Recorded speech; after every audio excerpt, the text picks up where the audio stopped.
સમાચાર પોલીસ સંબંધ કે પોલીસની ફરિયાદ માટે હવે અલગ નંબર જાહેર કરાશે। એડવોકેટ જનરલે ગુજરાત હાઈકોર્ટના મામલે બાંહેધરી આપી છે।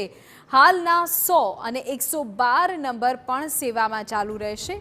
પોલીસ દમન કે પોલીસ વિરુદ્ધની ફરિયાદ માટે નવો નંબર જાહેર થશે। જાહેર થનાર નંબર તમામ નાગરિકોને જાણ થાય તેવી સુવિધા કરાશે। કોઈપણ ફરિયાદ હશે તો 24 કલાકમાં કડક કાર્યવાહી કરવામાં આવશે। 12મી જાન્યુઆરી સુધીમાં નવો નંબર જાહેર થશે તેવું હાઈકોર્ટમાં કહ્યું છે। રોનક વર્મા અમારા સંવાદદાતા વધુ જાણકારી આપી રહ્યા છે। રોનક, હવે પોલીસની વિરુદ્ધ જો કોઈ ફરિયાદ કરવી હોય પોલીસ માટે તો એક અલગ નંબર જાહેર થશે, શું કહ્યું છે કોર્ટમાં?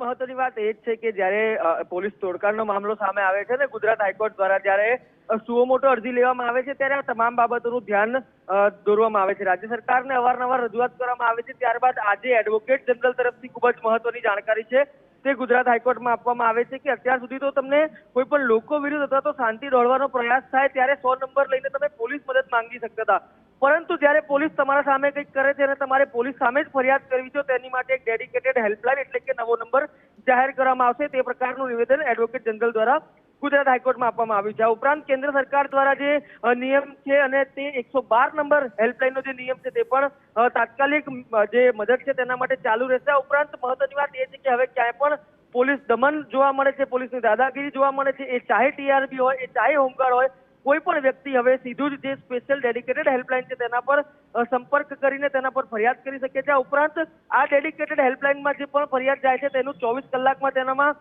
કડક કાર્યવાહી પણ કરવામાં આવશે। તે પ્રકારનું પણ જે ખાતરી છે તે એડવોકેટ જનરલ દ્વારા આપવામાં આવી છે। 12 જાન્યુઆરીની તારીખ છે તે આપવામાં આવી છે। 12 જાન્યુઆરી બાદ વધુ એક વખત વિગતવાર સુનાવણી આ મામલે હાથ ધરાશે ત્યારે જે વિગતવાર આ મામલે જે મુદ્દાઓ છે તે ફરી એક વખત ગુજરાત હાઈકોર્ટના રેકોર્ડ ઉપર મૂકવામાં આવશે।